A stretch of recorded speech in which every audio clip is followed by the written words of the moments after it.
Surprise! So, I decided just to go ahead and pop up live this morning, being as I might be busy this evening and I didn't want to let this go another week. I appreciate all the comments that people made on the video prior to me last week. So I'm just going to go over those really quick. The first one is up is Diva in the Dirt. She would love to collab. She has been pressure canning, cheese making, sourdough starting, dehydrating, and basically everything to do with her urban homesteading. That is amazing. So yeah, I think this is going to be a fun collab. By the end of this live, I'll come up with a hashtag that we can use. But basically, I don't want it to be like, it has to be like a certain number, like 5 of this and 5 of that. Everything and any skill anywhere, just whatever pertains to you, right? So like for me, I don't need to worry about husbandry skills or butchering or things like that because it just doesn't apply to me, right? Whereas, in a home garden situation, learning to can, which I did last year, I haven't tried pressure canning because I don't have a pressure canner. I don't know if that's really on my agenda. But there are still, skills that I want to add into my I've learned. And, I just think it's a good idea for sometimes people might not think of a skill. And they might not think of a skill that they have, right? So sometimes we can feel like overwhelmed, right? And we're like, oh, I don't know how to do any of this. I'm so overwhelmed. But sometimes if you just break it down and you write down, you know what? This is what I learned how to do in the last year or two or 3 or 4 or 5, and it helps to build that confidence, and it shows you that you know what, you are really capable of learning new things and trying new things. So the next comment was from Ladies Farm. So beautiful. My extension office is having a beginning sewing class. That is amazing. That sewing is one of those skills where you know what? It's kind of nice to have if you need to do some kind of repairs or tailoring, or you just want to make something from scratch. So I will be showing a few of the things that I've been making this week. I've been doing a lot of sewing lately for some reason. It seems like whenever I get, I also get busy with sewing. It's like the busier you are, the busier you stay for some reason. What a cute suit. Thank you very much. And so tell me about this collab. What are you looking to do? So that's basically, I'm just looking to try and get people, connected on, what skills they might be interested in. Channel that you thought would know that skill, right? And also just to acknowledge, the growth that you have made, how far you have come, the things you have learned so far. So I'm just going to go over, and I know this is a total pop-up live and nobody even knew about it. And I didn't even schedule it. I just was like, you know what? I'm just going to go ahead and go for it, see who's around. And I'm just clicking on my thing over here, and we're going to get this started. So I'm starting to have this set to private, and that's why no one's here. So let me just go double check that I forgot to change that to public because it's live, and yeah, it's still set on private. My bad. So you know what? Broadcast because no one saw it, and I'm going to start again. So yeah. Oh no, I'm not. You know what? I'm not going to do that. I'm just going to make it public. And if you're watching from the beginning, thank you. And if you're just coming in now, thank you. So, okay, so now I think it's officially live. I had set it to private just because when I had canceled the other live, I didn't really want to cancel the whole thing. I wanted to be able to post. And then I realized that I can't do my live tonight. It's my daughter's birthday, and it's a beautiful day. It's going to be 81 degrees. Today is the high, and it's already, actually, I'm going to type it into the chat. Let's see where we're at right now. Hey, Nicole. We're talking for about 4 minutes before I realized that my live was set to private. And I was like, I guess no one's around this morning. And then I was like, oh, it's not showing up over on YouTube to pop out the chat like I normally do. So then I realized, oh, I'm just talking to myself. So anyways, welcome in. Good morning, Chuck. Good morning, Nicole. Thank you so much for stopping in. Yeah, so that's how today's going. Apparently, I need to add to my list of skills properly YouTubing. Yeah, learning how to YouTube properly. I should add that to my skills list. So we are going to say good morning to Nicole. She is here. Thank you so much. Chuck is here. Nightbot is here with a beautiful look at that. 70 degrees already. We're going up to today is the proposed high. I think we might even get warmer than that. And Miss Rebecca, Touched by Yarn. And you know what? I forgot that your stickers downstairs, but I got some lovely stickers in the mail yesterday from Rebecca. My husband's like, you got more mail. I think he was just relieved it wasn't more seeds. So thank you so much. I forgot on my next slide. But yeah. So I apologize to anyone that's watching this on the replay because I'm going to repeat what I had said earlier because I was talking to nobody. Okay, so last week I had set up this collab. To different people and said, hey, let's do this collab on skills. And then I was not feeling well at all that night. Had some really bad heartburn and indigestion. And I was like, yeah, I can't do the live. So that's why I kind of just set the whole thing to private so that I wouldn't have to retype everything and redo the whole live. And so we have some last week. So first up is Diva in the Dirt. It says, I would love to collab. I've been pressure canning, cheese making, sourdough starting, dehydrating, and basically everything to do with urban homesteading. So that is amazing. I have learned to regular can. I made cheese once years ago again, and it was just like a soft cheese. I had a bad sourdough experience years ago as well. It exploded in my fridge, and so I have not been super excited about doing that again. But we do use our dehydrator quite a bit, especially in the summer. And we've dehydrated. One of our favorite things is like pineapples and bananas, and then you dip them in chocolate. It's absolutely delicious. Next up was Ladies Farm. So beautiful. My extension office is having a beginning sewing class, which is amazing. Sewing is a wonderful skill to have. Even if you don't get into, like sewing actual garments or anything like that, but just to know how to mend something or do some basic tailoring, it's a really, really good skill set to have. So yeah, so that's what this collab is about. So hopefully Sam will see that at some point. Yes, just came in the mail yesterday, so I don't know how long. The mail takes forever sometimes. So anyways, yeah, so right. So I'm thinking back on the skills that I have learned. I've been gardening here for 18 years because I didn't really do much the first year. So 18 years I've been gardening in this garden. And over the years, I would start a handful of seeds. Like I had one seed tray and I pick up some seeds at the store and I would start a few seeds. So I've been doing that on a very small scale for quite a while. I don't remember my parents doing much in the way of like starting seeds, especially not like flowers growing up. Although when I was really little, so like prior to my dad did have a big garden up in Alaska. He had a really big garden in a big greenhouse. And then when I was around 2 or 3, when we lived in Oregon, he had a huge garden in the back. I mean, we had corn, we had an orchard, we had we were living out in the country on this big property, and we had a bunch of stuff going on. Too young to remember it. Actually, when they were starting like the big garden build, a bunch of my mom's family and friends came up, and it was kind of like a big dig in and help out barbecue type thing. And it also happened to be the day that Mount St. Helens erupted. And we were down in Oregon, but the ash came down and it kind of covered everything. And so instead of canceling like normal people would have done, my dad just handed out painting masks to everyone. And so I remember being fairly traumatized as a child. It was a very dystopian, everyone wearing masks outside and ash falling. It was very creepy. And it bothered me for a long time. And then when I was really little, we were up in Alaska and there was a forest fire because they have forest fires up there a lot, but there was a forest fire in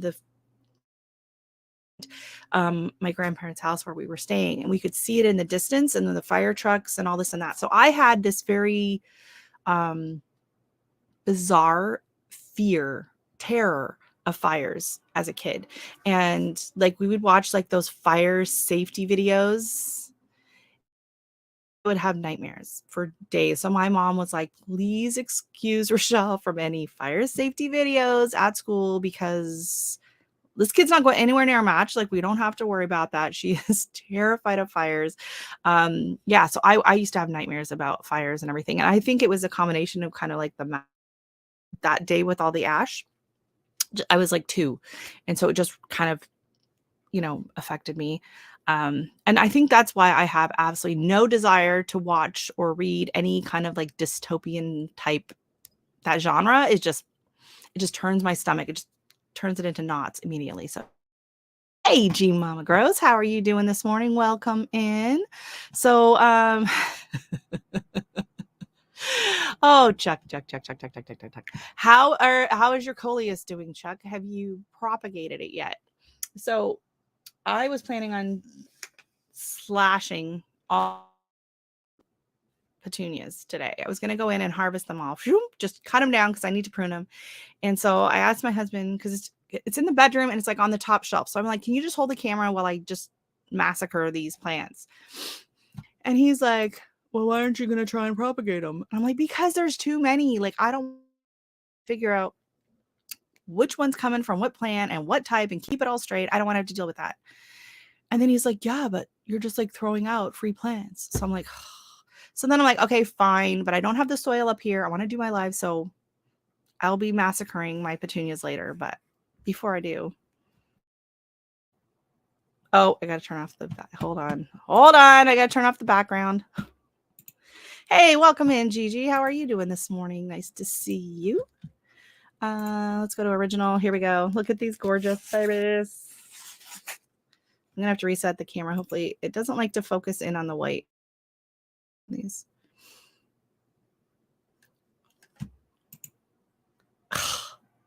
Seriously, Nicole, does not work. No, I'm live. Like, seriously, no respect. So these are the photo finish burgundy. The color is not coming through the camera that great right now. It's really weird. Let's see if I can up the brightness on the ring light. So these are like lime green and pink. And it's interesting, like some of them have more of the pink than others. Like, look at this one. It just looks like a tongue. This is like the kiss flower. There we go. This is like 1980 there. And then some of them are just like almost all pink. So they are absolutely beautiful. And I'm going to listen to my husband for once. Don't tell him I said that. We're going to propagate these. So I don't know if I'm going to stick them in water or into the soil blocks. I already propagated some of these. Some of them did okay, not great. Impatiens work better because it's more of a succulent type stem. So I might just kind of stick them all in water for a bit and then pop them into some soil. And I'm not going to label those though. Those are just going to be totally random petunias because I can't be bothered to label. I 2, 3, 4, 5, 6, 7 varieties, I think. So yeah, to try and keep it all straight. And then at that point, like half of them are going to be wrong anyways. So I would rather be like, I don't know what this is if I'm giving it to someone or if I'm planting it than to say it's the wrong thing. Sense. Okay, you guys wanted to see a more show and tell. So I only brought 2 in because I potted up all of my tomatoes. So I had 14 micro tomatoes that I had started back in beginning of February.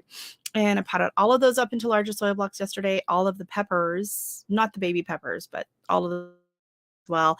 And then my whole tray of herbs, that whole tray is gone.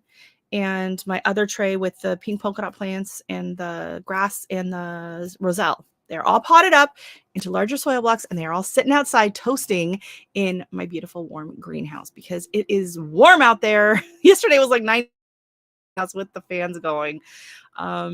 We've been crazy record-breaking heat today. So today we are going to be, I think, like 3 degrees higher than it's been since 1977 with a high of 81. And tomorrow it's going to be a high. It's a little bit cooler, but they were saying like it will beat the record 1938.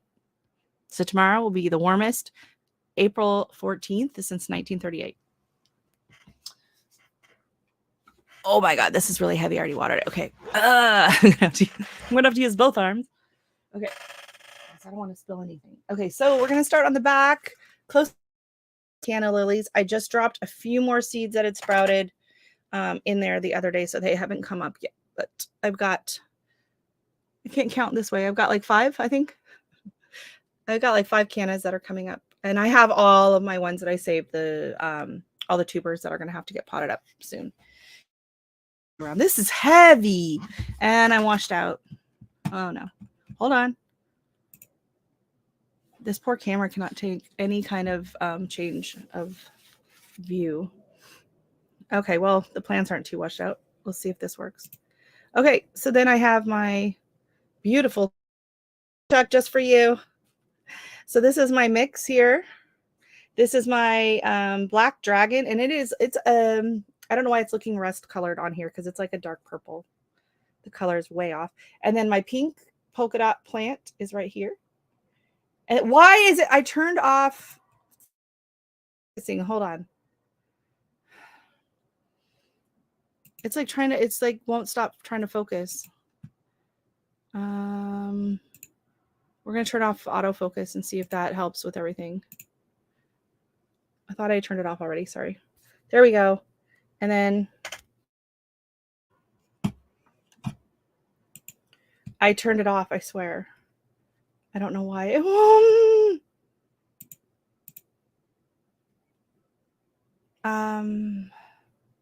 I apologize. I don't know why it won't stop moving. It's saying updates available, so maybe I'll have to update the pro.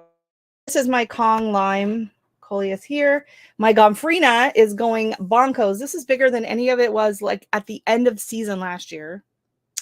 Here on this side is the Livingston Daisy, and I don't think I can get it close enough for you to see, but it's like, it's kind of like a succulent ground cover, kind of like an ice plant, and it's got like little bits on it. You can see it in the video I showed just the other day of the greenhouse tour.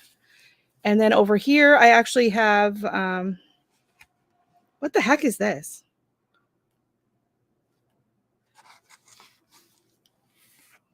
This is not supposed to be here. This is either a straw flower or a that like just grew out of nowhere. And then I have some tiny verbena, and then here's some of the petunias that I just stuck in the soil before. So I'm gonna have to, I think I'm gonna be pruning back that Gomphrena as well too. No, those are not the seeds you sent. I was gonna use those outside. These were a pack of seeds that I had bought from Stokes. So sorry. Michelle, your garden looks terrible in the winter, night and day when you get that planted. Bestest. Thank you, Wickeshire. Thank you. And it does look terrible. What's going on with my camera? Here, let's see if I can reset it. Yesterday I was over in hey, Nicole's garden. Yeah, it was kind of a last minute idea because week, and then tonight today's my daughter's birthday, and it's like 81 today, so we might go to the river or we're gonna be at the park, and I don't want to have to rush home to do my life, right? I don't want to have to ruin any of that, so we're gonna have fun. Yeah, so yesterday I was over in Miss Catherine's live from Catherine's Garden and Home, and she was telling everyone, oh, do it. I said, oh, I'm not anywhere near doing a garden tour yet because she's got a garden tour video coming up. And she's like, oh, sure you do. Take a picture of it and go show everyone, you know, the before and after or whatever. And I'm like, my garden looks like crap right now. Like, it's brown, dead leaves. Like, the front's not too bad because I have all the crocuses and the tulips are coming up, but I don't have 2 crocuses. I don't know where they came from. I don't have any like tulips in the backyard. No, I don't have any tulips out there. I don't really do the spring stuff out there because I want to, when I start planting, I want to be able to plant. And that's the problem I have with the front yard is I have so many tulips that it's hard to know where to put the summer plants in the backyard because no one's out there. No one can see it this time of year anyways. So I don't really bother out back. So it just looks brown. There are a few green things because I did plant a handful of things the other day. So it is looking better. I'll probably be doing like my first tour, you know, kind of a before garden tour, end of April when there's a little bit more. Hey, welcome in, Gail. How are you doing? We have a rainbow mix. Oh, they're so pretty. So yeah, last year I just did the straight up rainbow mix, and then this year I used the rainbow mix as well, and then I also bought twos of the specific colors that I really liked. So you were just weeding your balm. I bet your hands smell amazing right now. Dexter was trying to figure out why everything smelled so good yesterday when I was manhandling the tomatoes and the herbs and everything. So yeah, so now we have a few more people in. So yeah, so like what hashtag? So um like it kind of okay, so it kind of goes in with the gardening homesteading skills is the hashtag for the new shed wars hashtag basically, right? So I'm kind of piggybacking on some of that idea.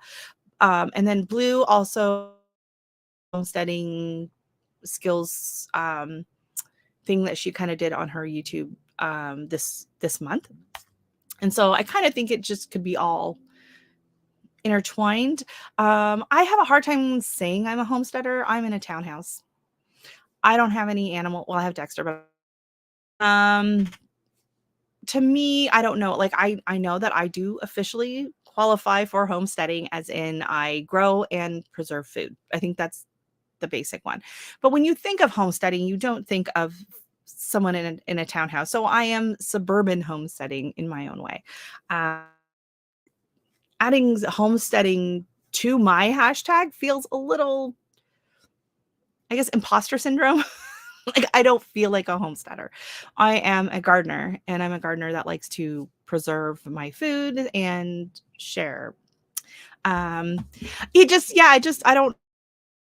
I feel like in order to be a homesteader, I have to have chickens and a goat, and a ride on lawnmower or something. But um,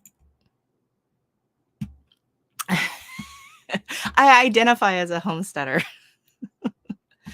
Um, skills hashtag, just you can drop it in the chat. So I don't know. I mean, there's like hashtag skills. I mean, that's just way too broad. So I've been kind of struggling with that. So I mean, we don't have to decide 100% today on the hashtag. It could just be skill. Um, I don't know, but just a video. And I don't want this to be, it's not a recipe. It's not a video that you have to do anything physical in. Hopefully editing won't take long. Like it's something that you can just like film and put up there. Hopefully it's a quick and easy video. I did one last year that was new in 22. So that was, talking about what new things that you were growing and learning. So last year, mine was about the vertical gardening. I had a lot of vertical gardening that I was learning and different things. I had thought of maybe doing new to me in 23. I mean, that kind of rhymes, but I don't know if anyone wants to do another series of that new to me in 23 kind of a thing. You have 2 open garden collabs going on right now. Oh, what are they about? Feel free to mention that in the chat, and then to the comment section after the live, you can add it there too. More people will be able to see it. I always like see the lives. I always see the collabs as they're happening, and I was like, I never heard about these collabs ahead of time. Hey, welcome in Urban Gardening Chronicles. I hope you're enjoying the beautiful weather today. Yeah, it's absolutely gorgeous. Let's see if it's warmed up yet. So drop your weather. But like, don't get too jealous. I'm in a sundress today. But we're going to be dropping back to the 40s. I can't even type. Okay. 40s again next week. So, and we'll probably have a frost next week, but that's okay because all the stuff I planted out. Oh, we've gone up a degree. All the stuff that I planted out yesterday. No, Monday. Yeah, Monday I planted out all my cool season stuff. So that video hopefully will be coming out tomorrow. I gotta finish editing that out tomorrow. But all my pansies and my ornamental kale, someone stole something, dug up my urn in front, and I'm missing a couple pansies. I'm very upset about it. Very upset. So I don't know if I'm gonna have to do the stupid plastic fork thing in there. Very angry because I've been babying those. forever. Forever. Um, she's loving it. She went for a walk this morning. Yeah, Dexter was like, "Why is it so hot out?" He was loving it, but he was like sunbaking himself yesterday on the deck. We know for a fact, given a chance, you'd be on 15-acre farm. Yeah, you know what? You're probably not wrong. And it's funny because that's kind of the property I grew up on, and then we moved into town, and then there was that, and I couldn't afford it. Like we would have to go so far north. We would have to be retired in order to afford to live far enough. That much property around here. Just like a single house, like a detached home, like a bungalow style, is over $1 million in town here. It's insane.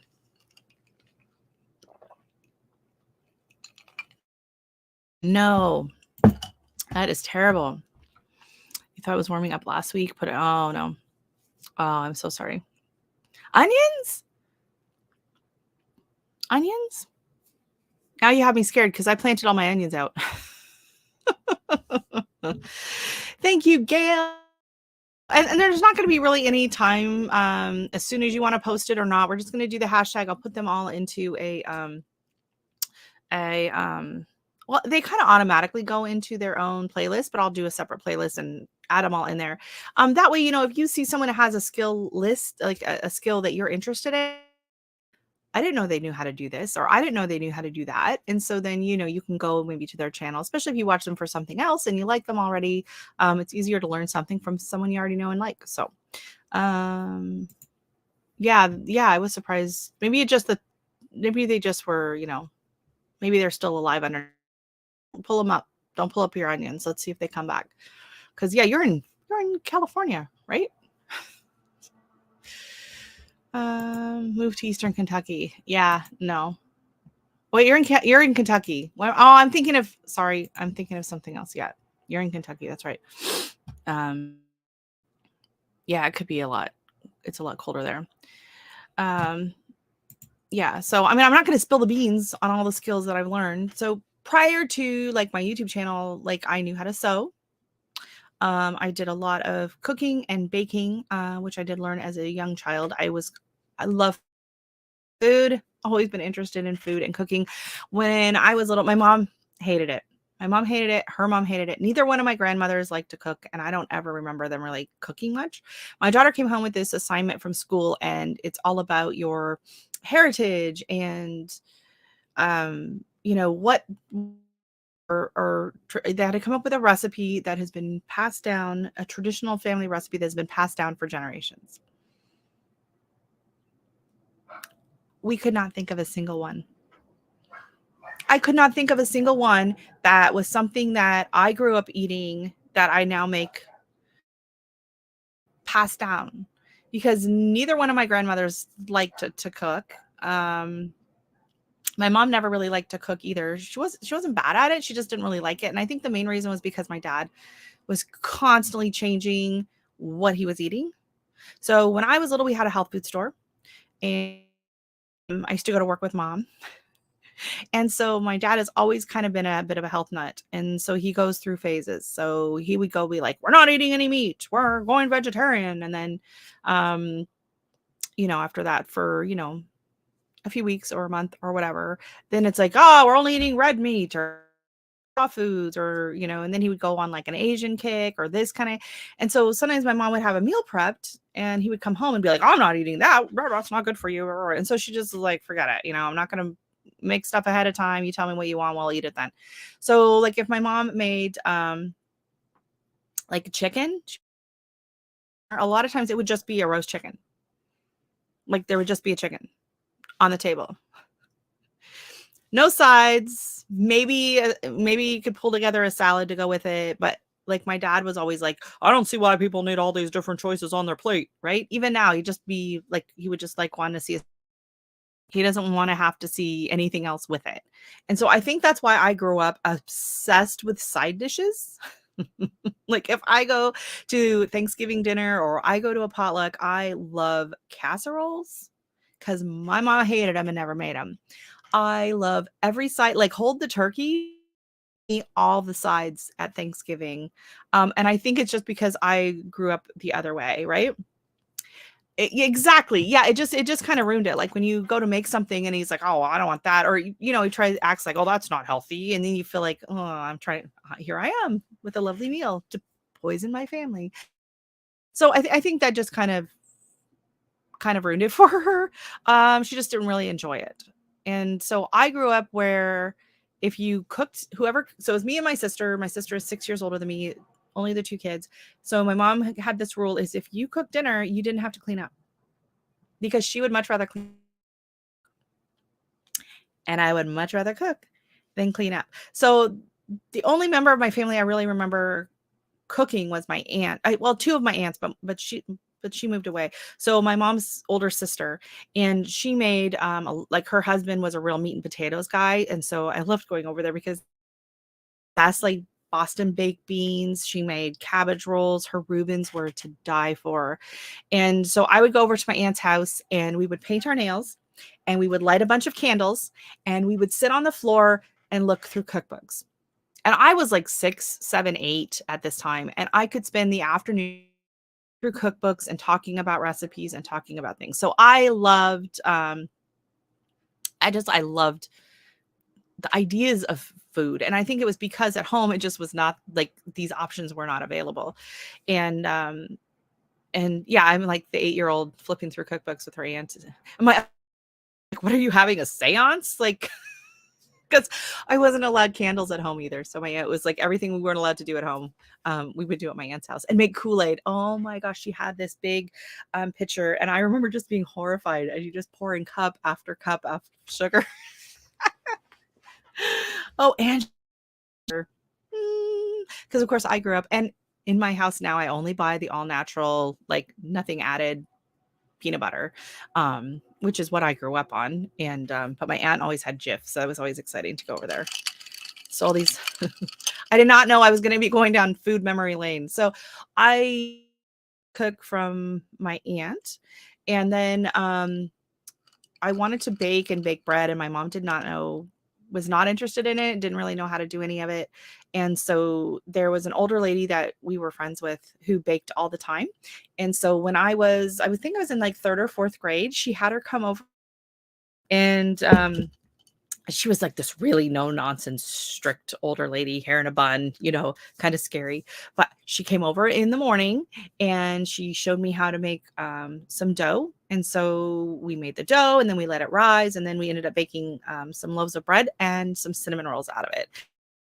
Um, I love that she did that for me. She wasn't willing to learn how to do it and she didn't know how to do it, but she had that lady, a friend come over and teach me. And so after that, at least once or twice a month, I would go in and I would bake a batch of bread or cinnamon rolls. Sorry if I'm missing the. Yeah, exactly. I'm not a big, like, I like the meat because I don't know how I don't understand how vegetarian people build a meal. Like, I don't know how you build a meal around no meat. That's just my mentality. But I'm not as big a fan of the meat. I love the sides, which is kind of unfortunate. Carb, trying to be a little healthier, and all the carby stuff is what I love. So I'm trying to do better with that. You had never had a bagel until you moved to Rhode Island. Oh my goodness. I'm heading outside. It's gorgeous outside. Yeah, go enjoy, have a great time. And I will try to remember to add like I will add it into the comment section on this video. So if you want to join in the collab, you can just check that out. You don't have to go watch the whole thing again. Okay. Love looking through our seed bank. 175 packets. I feel like we don't plant enough seeds. My fear is every year the seeds get older. Yeah. I had some issue with that this year with some of my asters packets. And I think part of my problem is they were from the dollar store. And not throwing shade on dollar store seeds. It's just I don't know how long the dollar store had them. Right. So I've had them for about 3 or 4 years. And who knows how long the dollar store had them. Right. Because they're not stamped. And some seeds don't do great after a long time either. Right. So overseed onion bagel. Well, I was lucky. Back in like the mid 90s when I was a teenager, we had like all these bagel places popped up all over town. and I always liked the Works bagel with everything cream cheese on it. And that was before Panera. Like it was these little tiny, or there was this little tiny drive-through coffee shop, and it was an everything bagel with a slice of Swiss cheese. Heated it up. It is absolutely delicious. I like cream cheese with it, but if you have Swiss cheese, and try it. Try it. Oh, do you know what else is really good? Is bagel, cream cheese, and then like banana peppers on it. Absolutely delicious. You could probably do pickled jalapeno. Oh, cowboy candy. I've done that too. It's absolutely delicious. Kind of tastes like a jalapeno popper bagel. Absolutely delicious. So we are going down the food. This is food morning. um, just replanted some tomato seeds that I'm doing tomatoes today. So if you see this outfit again, it's because I'm going to be filming my tomato seeds. Hear the garbage truck outside, but it's garbage day. And it is so hot. I had to open the window. So I'm so happy to say that. Like we've had such a cold spring here. Like last week at this time, it was in the 30s. So yeah, we've earned it. Even though we're dropping back down next week, we are enjoying this. And I'm just happy it was during my daughter's birthday, so she can be outside and hang out with her friends, go to the park tonight and everything and all that. Yeah, so food and cooking. So my mom realized that I had what is cowboy candy? Cowboy candy is when it's like a sweet pickled jalapenos. Super, super easy to make. Has a recipe on her website. She used the giant already pickled jalapenos from Costco. That's how they like to do it. I do it just basically in the pan. It's like you put sugar, salt, vinegar, water, and I think corn, other things, and you chop up your jalapenos and you dump them in and you cook them until they get soft for, I don't know, 10-15 minutes or whatever. And then I've never canned it. I will be canning it this year. I've never done any canning of the cowboy candy, but normally I just make a batch and eat it on everything. It is amazing on burgers. So good. If you like, and then I find I don't find jalapenos are that hot once they're pickled and canned and cooked and all that. So you can just eat it like candy, literally. It's absolutely delicious. And then I just learned about cowboy caviar the other day, which I hadn't heard of that. It's like a bean and corn dip. So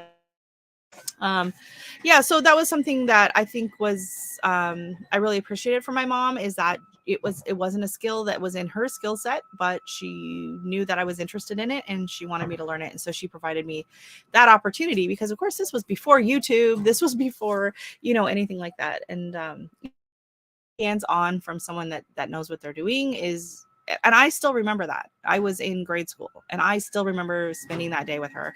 And we had a bond after that. It was really nice. Every time I'd see her after that, we really had a nice we'd bonded, because I think so many times, people, especially older ones, kind of look down on the younger generation, right? Like, oh, they're interested in, and they're lazy, and they're this and they're that. So sometimes being able to, mix the generations like that by learning something, I think it's important for both sides, both generations, to learn that, those skills. And then sewing, like I learned how to sew like 8th grade. I took and I sewed, I think I did a sweatshirt and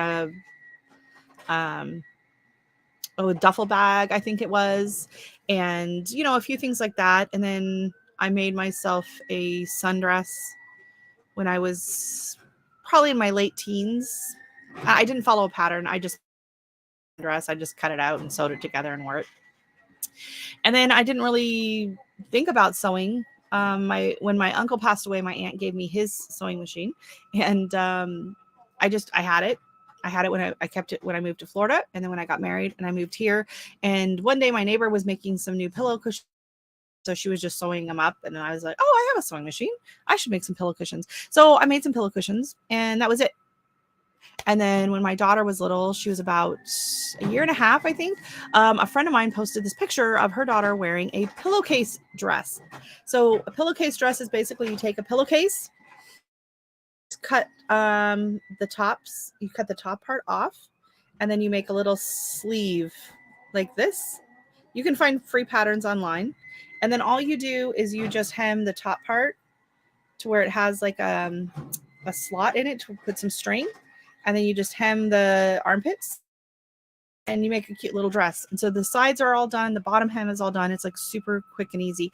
And I saw the picture and I was like, I could do that. So I went to the thrift store and I got some funky vintage looking pillowcases, and I made my daughter a couple pillowcase dresses. And then that summer, different birthday parties for friends her age. And I made everybody pillowcase dresses that year.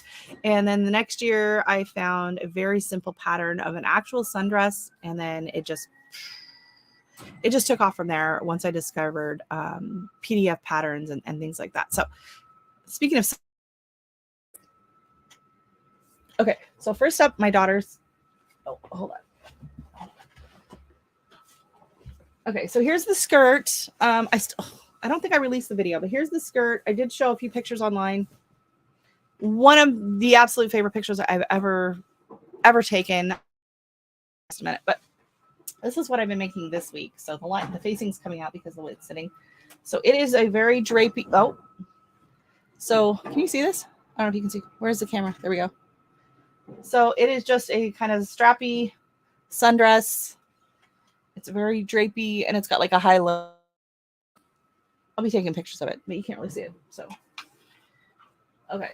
And we got to hang the skirt back up because I'm not ironing that ever again. The bottom tier is 9 feet long. Yeah. The bottom layer of this skirt is 9 feet long. It's hard to cut it as it was to gather it. So that was fun. But she loves it, and it was worth it. And I can't get this to hang up on anything. Okay. So this is exciting. Do you get your patterns for Fabricland? I do not. I have only ever once bought more patterns, like the paper patterns, and it was so confusing and I had no idea what to do. So I strictly use PDF patterns, and I buy them online and I print them out on my printer. And I love them because they come with step-by-step instructions, and each pattern company has go in and ask questions, and a lot of them even have like videos for like techniques that are kind of tricky, like learning the burrito roll method and everything. So my good friend, okay, Shannon, if you're watching this, and she's probably not, but if you are, turn the camera off. Do not watch. Good friend had a baby last year, and we've been invited to his first birthday party on Sunday. And so I made this little hoodie. So this is a size 18-month hoodie. So we got the lining there. It's got little cuffs. I even it, which was an absolute nightmare. I regretted the piping, but I think it adds a lot. Super cute. Love it. And then so far for accessories, we've got some little leggings that match. These look really long. I don't think his legs are that. Oh, well, he's kind of tiny. And then I have made pajamas. And look, they're little toolboxes. So these are, and this fabric is super soft. Oh, there's a little pajama bottoms, and then a little muscle shirt. So that is, yeah, that is what I have made so far. I think I have some denim, so I might try to make some jeans and a few other shirts that cute fabric. Where did I put? I don't know where the fabric is right now. So that was fun. I got to go shopping for, little boy fabric, because all my stuff is, Sydney stuff. So, yeah, that was really exciting for that. So things that I want, I'm trying to think of like what skills would be applicable to what I need. I don't want to waste. Not that learning anything is ever a waste. Don't ever think that. I have taken a few online classes through Gale.com. Our local library access to Gale.com courses. So over the years, I've taken a handful of different photography courses on there and gardening courses for free. Got my little certificates. The gardening courses, I didn't like the basic gardening one. I just took it learned too much in it, but it kind of reinforced, knowledge that you already know. The second one, I learned a ton, but it's not really applicable to me. It was basically about starting your own nursery. And but it was still, I found it really, really interesting and fascinating on, like bare root plants. And like it broke, if you have this much square footage and you have this many cans, how many cans can you put into like you had to do all this math and whatever to figure it out. But I still really enjoyed it. And it was free. So I got my the fabric though was from Fabricland, but not my patterns. And I used all free patterns. It was like I have a bunch of kids patterns that start at size 2. And so I'm like, I don't want to buy patterns for size 12 to 18 months. And I have newborn patterns that only go up to 12 months. So I was like, I don't want to spend any money on these patterns. So fortunately, I went online and I found a handful of, so like the hoodie, the pajamas, shorts, jeans, t-shirts. There's a lot of great free PDF patterns out there. And that's another reason I love the PDF patterns, because there's so many free ones. Most pattern companies will have a handful, 2 or 3 patterns for free. And sometimes they're more basic, but they do it as a sample, right? So before I buy a pattern from a company, I go and I pick one of their free patterns. Even if it's not something I want to make, I download it and I look through it. And I look through, do the instructions make sense? Do you or how the pattern's going to go together. And then sometimes I'll try the free pattern and see how I like it, because different pattern companies fit differently, right? Like they'll have a different block. Some are designed for people that are 5'4", some are for 5'5", some are for a B cup, some are for a C cup. And once you find a pattern company that you really like, I tend to stick with that. So 9 feet. How far behind are you, Nicole? Yes, it's 9 feet long. It was 110 inches. So layer, it's not hanging there anymore. The middle layer was 48 inches long, and then the second layer was like 97 inches long, and then the last layer was 110 or something. It was crazy, by 14 inches wide. So actually trying to cut the fabric was almost as much of a hassle. Measure it out and get it like cut nice and straight and all that. So that was a bit of a pain. And I'm probably going to be making another one because I love it so much. So I'll make it again, but I'll be cursing it the whole time, because I have a trick. I have a trick for gathering where I zigzag over elastic. I am a glutton for punishment. Exactly. 100%. And that's actually, I have the video over on my That's So Venice YouTube channel. I have a handful of sewing tips. Curves without a bunch of pins or no pins at all, which is what I like to do. And then I have my how to do the gathering with the zigzag over elastic, because the problem with gathering, so people have you do 2 lines of gathering. That's traditional, is you do a basting stitch and then you pull. Oh, but then a lot of times that breaks. So then they're like, well, do 2 basting stitches. So you do 2 basting stitches. And the problem is now you have to, especially if you have got a long thing that you're gathering, you have to even up the gathers. And that can take as long as anything. Like, it's so frustrating evening up all the gathers. So what I do, I use some, do I have any handy to show you? Probably not. I use elastic thread. And so then, like, there was this big gathering where you gather over like fishing line, because then it doesn't break, and you just zigzag over the fishing line and you can just pull it. It slides through really easy. All the fabric slides through really easy, but you sort your gathers, which is, to me, the hardest part. So what I do is I mark my elastic, the size that I want it to be finished. So whatever I'm attaching it to, I measure that and I kind of reduce it by maybe 2 inches or so. And then I zigzag over that, tie it off at the end. And then what you do is you just pull it to the extent of the elastic and then you let go, and magic, everything is evenly pleated. It's amazing. It came to me when I was trying to make a bubble skirt. And so I was like, oh, I'll just add it and that in at the bottom. And I did it. And then all of a sudden I just saw the gathers and and I was just like mind blown. So, they actually, I think, did add a link to that video in the pattern. She's like, "Can I use that video in the pattern for people that need help gathering?" And I'm like, "By all means." So, yeah, if you need any tips on gathering, and then the curves. So, like if you're sewing like a sleeve, if you're doing it flat and you're sewing the sleeve in and you've got concave curves, so many times you'll see people will put like 30 pins or clips along that edge to try and keep it. And when I took the online bra making class, in bra making, you're not allowed to use pins at all, like or lingerie. You do not use pins at all, because it can harm the fabric. And so you use this special like hand over hand method, and it goes so much easier. It is so much faster.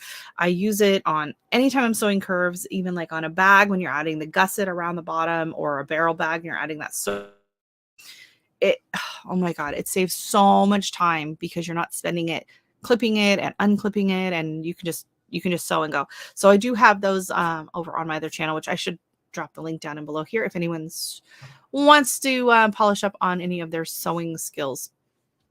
So yeah, some skills that you guys want to learn this year, this gardening season. For me, I'm going to say more canning. Like last year was the first time I'd ever done any canning ever. And I did some jam. I did garden huckle. Nope, I did not do the garden huckleberry. I'm hoping to do that this year.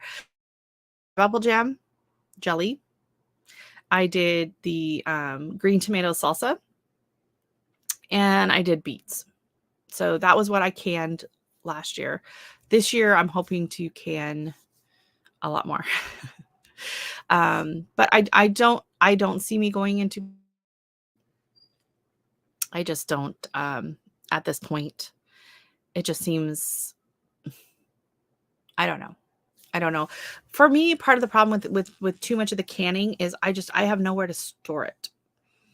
I'm in a townhouse and it's packed. People are like, "Oh, I'll put it under the, you can always just store it under the bed in the spare bedroom or whatever." And I'm like, "What spare bedroom? And what makes you think that I don't already have stuff under all the beds?" Where do you think I store my summer clothes? So I do have, though, like in my bed, canned goods stored under the bed, but I don't know if that's the best place because I'm on the third story and it's not as cool. So that's part of my issue. Dehydrating, I did do dehydrate quite a few things like the peppers and a bunch of dehydrated like sun-dried tomato type things, dehydrated tomatoes, one year. And then I found that just doing like the tomato confit was so much easier and it tasted pretty much the same. So um I've learned like what to can, what not. Like, there's some stuff that is just, is it worth your while, right?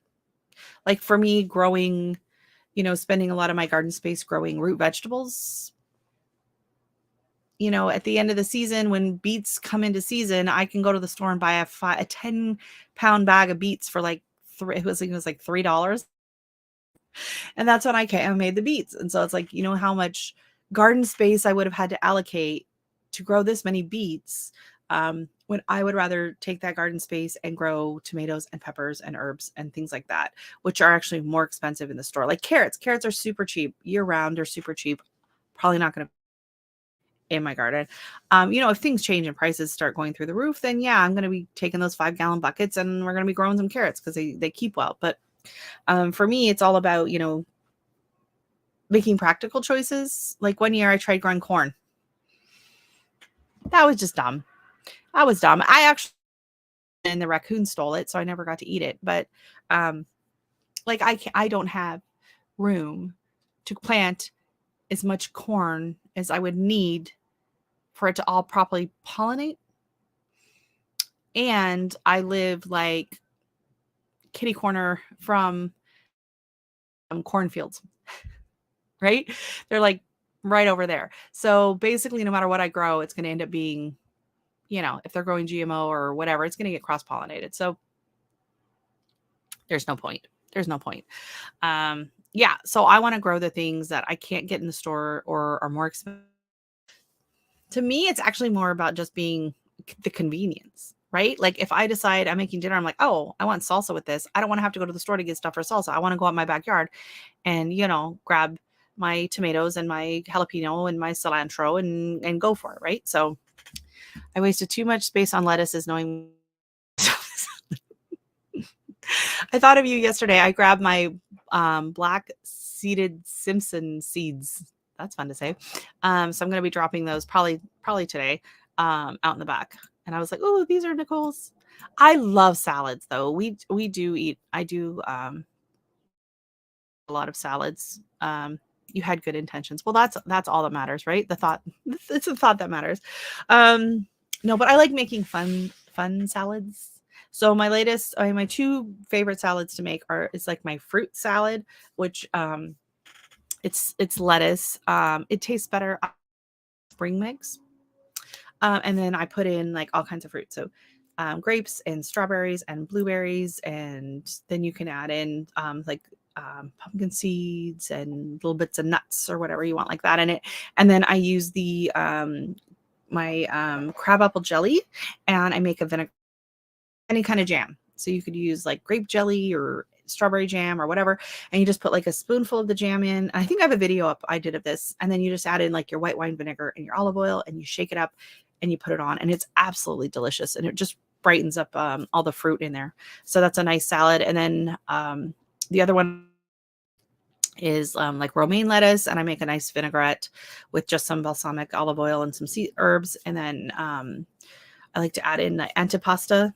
So you can buy like at Costco, like antipasta or muffalata and olives and stuff like that. And that goes on. And then some marinated artichoke hearts and some hot peppers. And so it's kind of like an on lettuce with a vinaigrette and then a few croutons. So, but I mean, I'm happy with just a vinaigrette. I love salad because see, that's something my mom never really made salads like that growing up because my dad hates lettuce. My dad's like allergic to head lettuce, and the fact that you can use romaine because he's every time he be here, he's like, I don't need head lettuce. I'm like, I've never in my life bought head lettuce. Nope, haven't done it. Won't do it. Like I don't like iceberg. I don't like head lettuce. No, I use romaine or a spring mix or spinach or something. Seafood is always complaining. And actually, I want to make our own Caesar salad dressing because as we're trying to get healthier, it's really disturbing to see what's in a lot of the salad dressings at the store. So a lot of the salad dressings, the oil is not. It's not what I want to be eating because you'd think it would have all, not. So I'm trying to avoid anything with soybean or grapeseed or and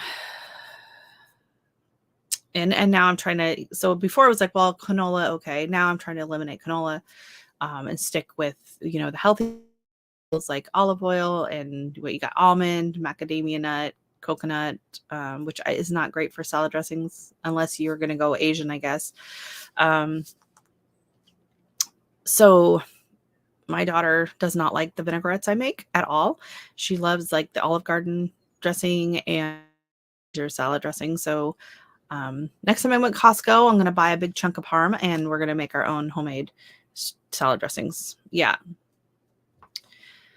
And the vinaigrettes, like, especially when you get the fresh herbs, but even if I don't have fresh herbs, I'll just use like a mix, like, season one now from Costco. It's called chef seasoning. I don't know what, it's a mix of stuff. I just dump it in and a little bit of salt and then just make it up, shake it and make it.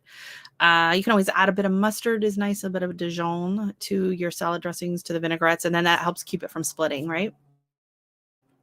Oh, I know. Yeah. Well, even here in Canada too, right? So it's like I never know. Like it says olive oil, but especially if it's too cheap. Like this is too good of a deal. So yeah, macadamia oil, coconut oil. I cook. I've switched to cooking a lot in ghee, which is clarified butter, which here in Canada it's super easy to find. It's at all the stores and it's pretty reasonable. And it has a much higher smoke point. So anything that I do in the pan, I try to do with either that or lard. And we've actually rendered our own lard. thing is, like, sometimes you think these things will, like making sausage or lard and things like that. It's like, well, I don't grow animals, I don't butcher, I don't have access to that, but you still can. So, like, whenever my husband will buy like a big brisket and then he cuts that big top chunk of fat off, we put a Dutch oven on the back burner of the stove, and it just goes all day long, and it just reduces and reduces, and then we have this beautiful, fresh, clear lard.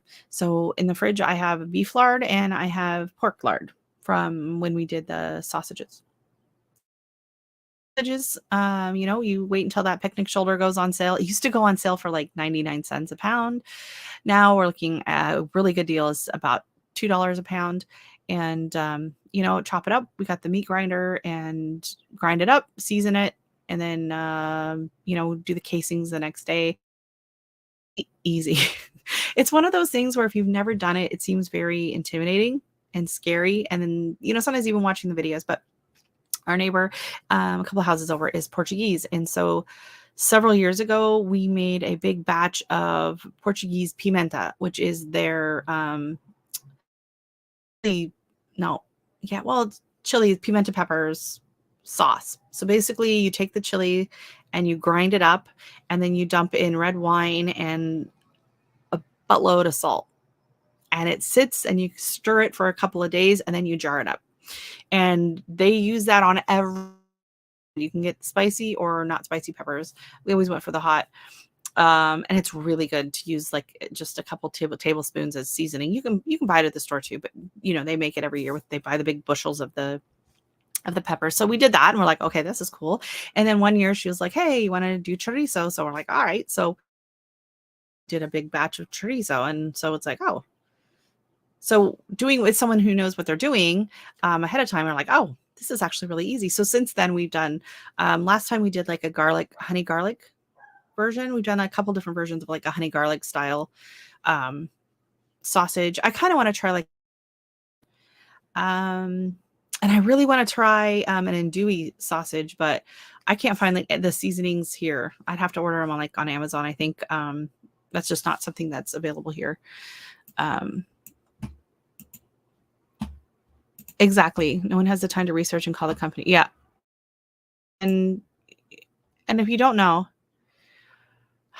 exactly. But I don't think I can grow my own olives. I don't think I can grow my own olives. Hey, Pooh Bear, how are you doing this morning? Welcome in. How are you doing out there in California? I'm happy you made it too. Yeah. So to go live this morning because I'm gonna be busy this afternoon.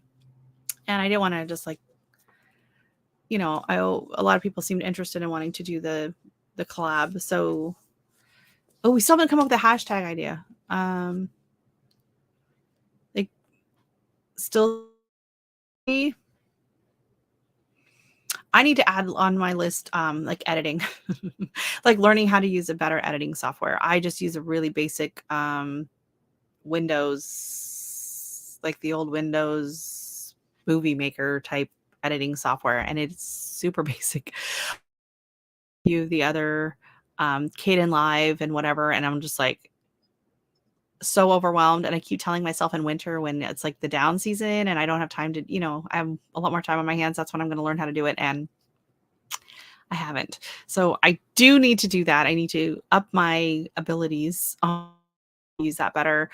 I need to learn more on like the marketing side, right? I can see going to that conference last year really helped Miss Andale. She learned how to really make it work for her social media and everything. So I feel like I've kind of just stalled out. Like, and I know like the season has, there's not a lot going on here and everything, right? So hopefully things will kick into gear. You are well and planting a lot. That is awesome. Yay. Yeah, you guys have had some weird weather this year too. Really weird weather this year. So I don't know what Dexter's worked up about. The best part is we are in doggy door weather. So we have a doggy door, but it's on the screen door in the basement. So it has to be warm enough or to be able to leave that door propped open wide enough for him to be able to just go in and out on his own. It is so amazing. I having to go down there and let him out every time he sees a stupid bird or squirrel in the backyard. So he is loving going in and out. You hear the little flap. He's in and out, in and out, in and out. He's loving it. I think our winter is mild enough in Tennessee to grow olives. Checking zone 4 to 9. Wow. Our neighbors actually have olive trees. Like they do grow here, but I've never seen any olives on the olive trees that grow here. So I don't know if maybe it's just the wrong variety. How many olives to produce enough olive oil to last you for a year? I wonder, because I'd have to plant them at my neighbors. Pardon me. Pardon me. I want to make sure proper olive oil, so I will have to take over your whole yard and plant olive trees. Thank you very much. Thank you, thank you, thank you. Okay, how did you kill chocolate mint? Because I'm sure there is a whole slew of gardeners out there that would love to know how. That's a skill. That's a skill. Actually, I don't think a lot of the other mints are not as hardy as like the regular mint. I don't know if my what did I have last year? Pineapple mint. I had a few different varieties of pineapple mint, and I don't know if they're overwintering container, but I don't know if it's going to survive. Stuff is evil. I love mint though. I cook with it, and I like to make teas and all of that. Oh, so that. Oh yeah. I should write this stuff down. Teas. I want to make more tea blends this year. With my herbs that I am growing. So my daughter is a huge fan. We're huge fans here of iced tea. And I do a loose leaf. It's a jasmine from the Asian market. It comes in a big tin. And so I put that in, and then I put in several leaves of my stevia, dried stevia, and I let it steep. We prefer to do a cold brew on it instead of a hot brew. And it does a beautiful, beautiful job. Shirley, I didn't even see you pop in. You're listening and assembling a raised garden bed. What? That sounds fun and very, very exciting. Yeah, so I want to do more blends with mine. Like I've done, like what did I have last year? I have lemon balm that I've saved, lemon balm. I had the pineapple mint, that apple mint. My daughter hates the lemon balm, hates it, but the mint ones I liked. And, kind of just learning like how much of each to put in and to kind of pre-portion them. When I do the iced tea, it's in like the big, it's the big one, and it lasts us for a couple of days. A lot of times I'll just throw tea bags in there or loose leaf, either one. So I don't know. It's not a skill. I kill my strawberries too. Oh no, I stopped watering the chocolate mint after. Oh, okay. Once they get established, it could be, but getting established. I've never grown. I I don't. Oh, okay. So I see the comment come in on. There we go. Yeah, I don't know if that's definitely not something you need to work on this year. I'm consuming more water, staying hydrated. But yeah, it's funny. Our neighbor gave us this big bag of like tea bags, and in it was a package of empty tea bags, like to make your own tea bags with. And I've been wanting to order them off Amazon or whatever, but we got them. So like how to, how much of the mint, how much of this to put in. And I kind of would rather do them in like the giant, iced tea size. But I think it would be fun to make gifts. I'd like to send, my parents some little tea bags of stuff that I've made. So that we kind of tree, and it gives about 1,000 olives a season. I'm getting another one to plant some. Oh, wow. Interesting. See, now y'all know if you're interested in olives, you got to follow Kelly Homestead with Pooh. Oh yeah. If you type in the word link, it'll drop your link into the chat if you guys are not connected with other chat. My wife has chamomile. I said to, yeah. Beautiful. Hey, welcome in, Kevin from Tuber Chat. Nice to see you this morning. Chamomile. Do I have chamomile? I don't think I do. I have no chrysanthemum, and I am growing feverfew. And now the feverfew you can make a tea with as well. So I'm kind of trying to cross my cut flowers / herbs to kind of like double up and get both of them available, and use them for both. Share. Okay, so I tried Reddit. I went on Reddit. I set up my little profile page thing on it, and I've been sharing links there. I tried joining like a YouTube gardening page on there, and I'm still waiting like 2 weeks later to be accepted to be able to post there. Are you like posting on like your like profile page thing or in a group? Do you have a group? I don't know. I don't understand Reddit. Can we own a tea tree? Is it legal to buy them and grow them? Tea tree as in like Melaleuca tea tree or tea plants?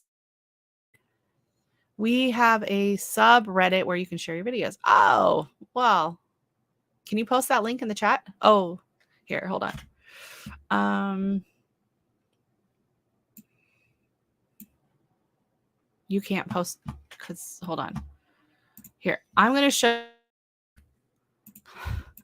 Let's do this. So here, I'll show you my Reddit thing I have because I don't know what I'm doing. I just started like a couple weeks ago. And I commented in the gardening group, but it's like you're not allowed to drop your videos there. So you have to be kind of careful. So here's my profile on Reddit. Super exciting. But if you don't mind sending me a message with your link, I'd love to join your group or whatever it is on Reddit. I have no idea. I mean, I don't see why you wouldn't be allowed to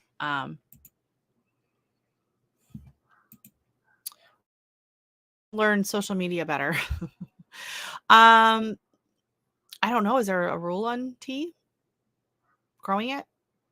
If you, I don't know. It would seem like if you have the right conditions.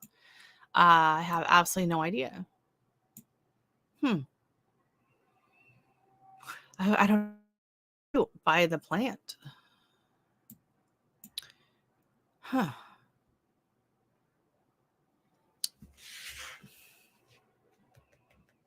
That is interesting.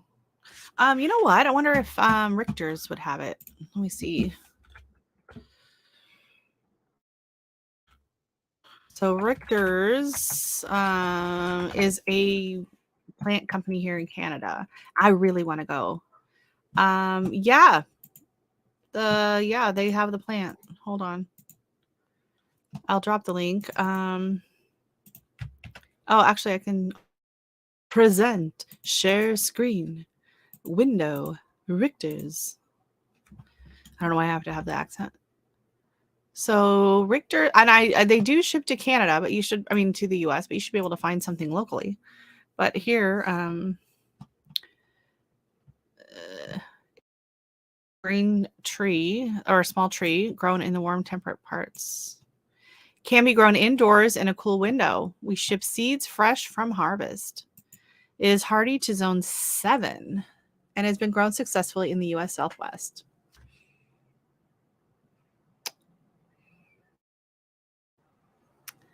So you can order seeds for tea. Okay, Nicole, are you on that? Oh, yeah. There are so many different varieties of mango. Like those super expensive, like the $100 mango. Have you seen those? Oh my gosh, I can't even imagine.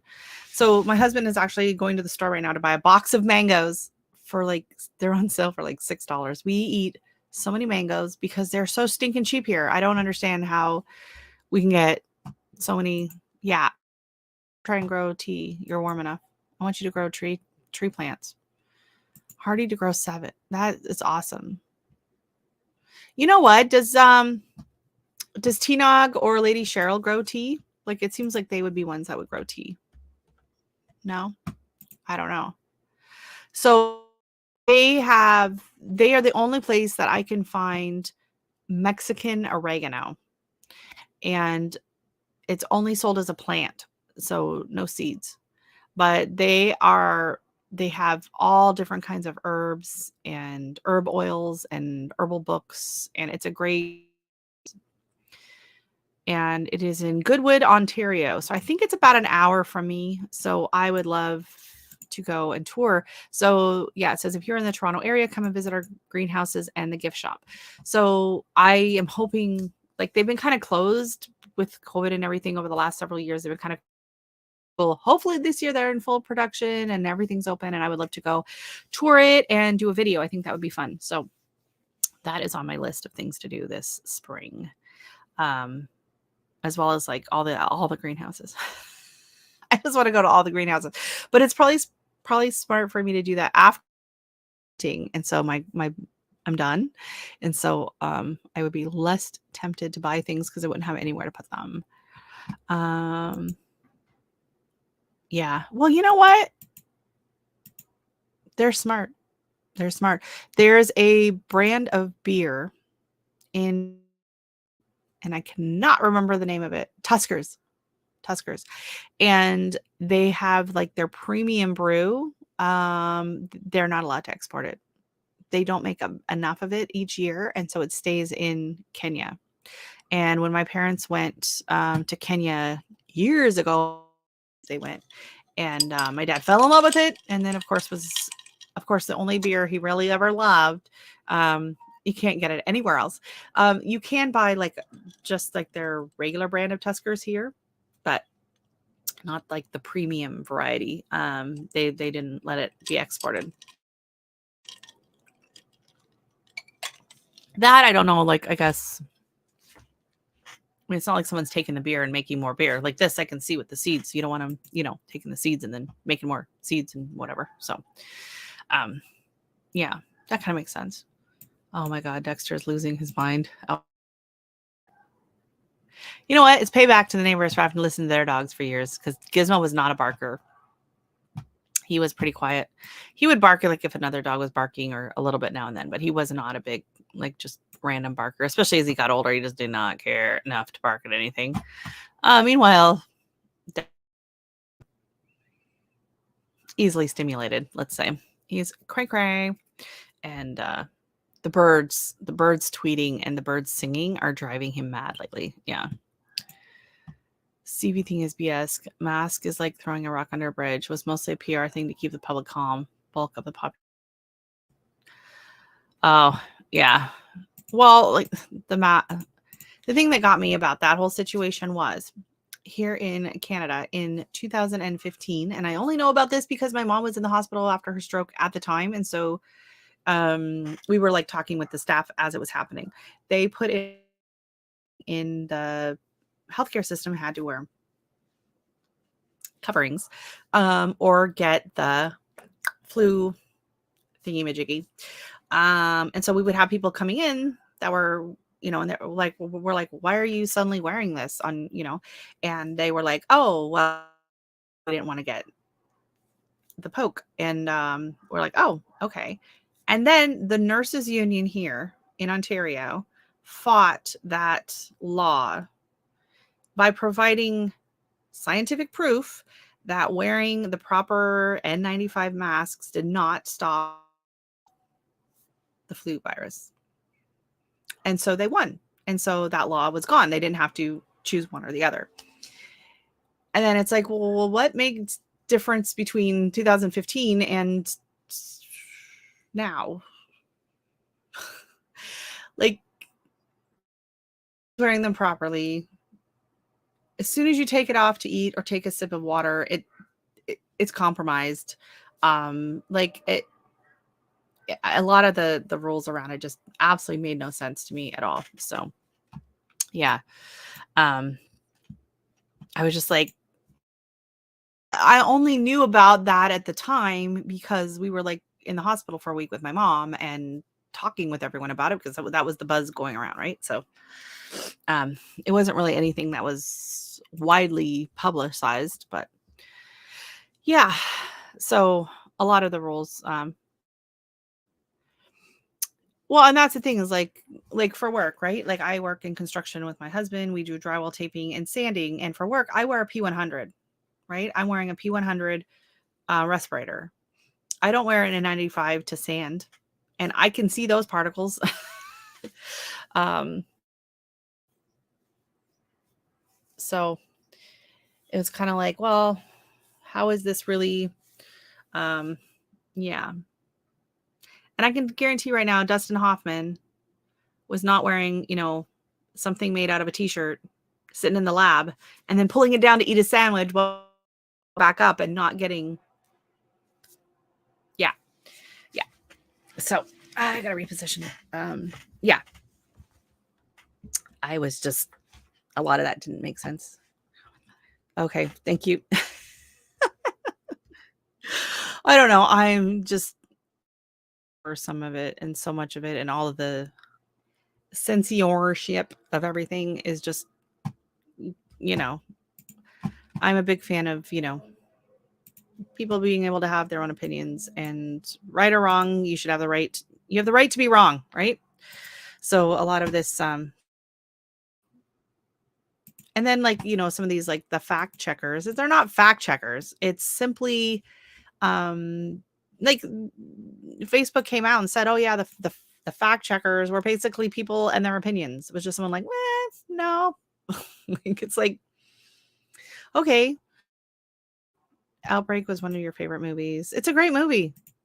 And here's the thing, when all of this started happening, I wanted to know, like, I had a lot of questions about things.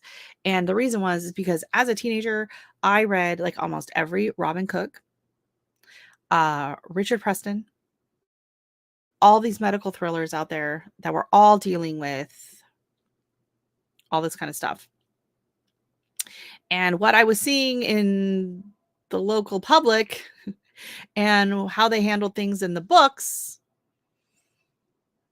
I just felt that more people in charge should have Robin Cook. That's all I'm saying. Yeah. Yeah.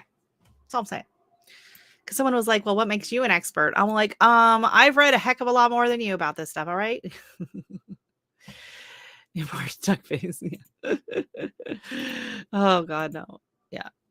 But yeah, if you're interested, if you enjoyed, I highly recommend Richard Preston. He is a journalist. I want to say for the New Yorker. You probably heard of Hot Zone. He wrote Hot Zone back in the I want to say mid 90s. And it's nonfiction, and it's all about the Ebola outbreak. Fascinating book, fascinating. And then he's written mainly nonfiction. So his other nonfiction book is called Demon in the Freezer. And that was really interesting as well. And that was about the eradication, I believe, of smallpox through like India and the Middle East. He's written a book called Wild Trees, redwoods, and people that like live and climb in the giant trees, which was fascinating. And I grew up in Oregon, so I've been to the redwoods and everything. I really enjoyed that.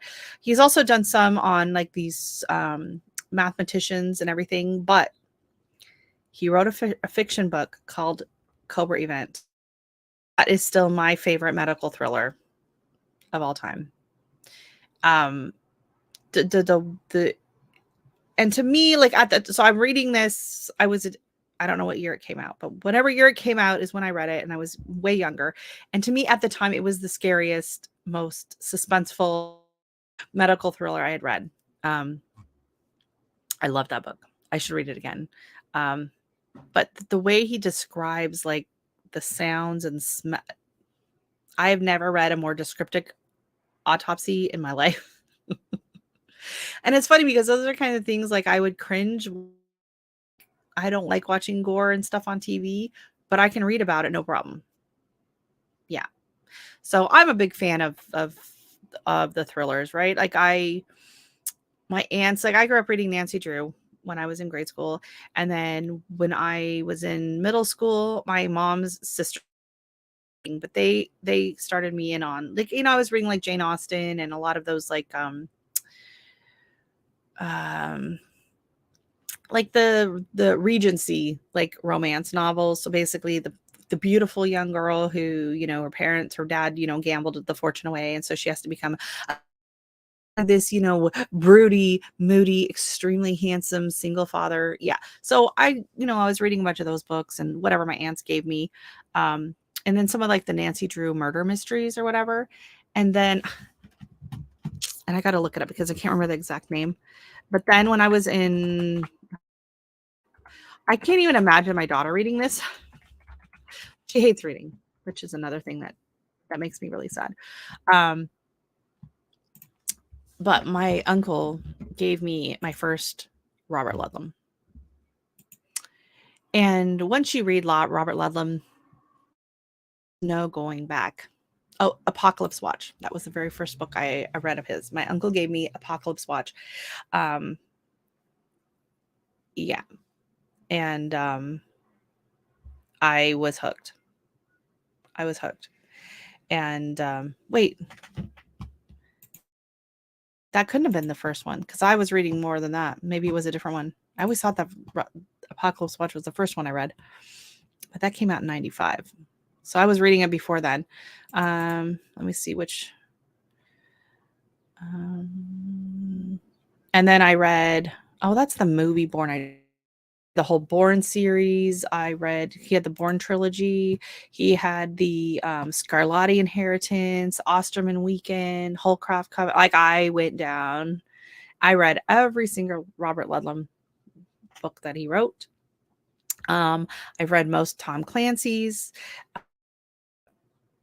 Nelson DeMille, love Nelson DeMille. John Corey is probably one of my favorite. John Corey and, well, I mean, I can't throw Mr. Darcy under the bus. So Mr. Darcy, of course, is always going to be one of my favorite fictional characters.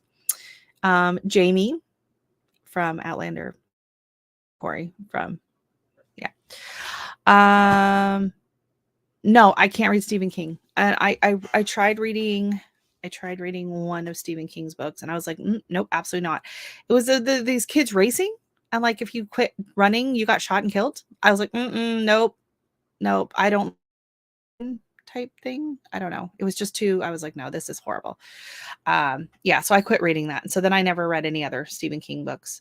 But yeah, the movies are too scary, and I hate scary movies. I will not watch a horror movie.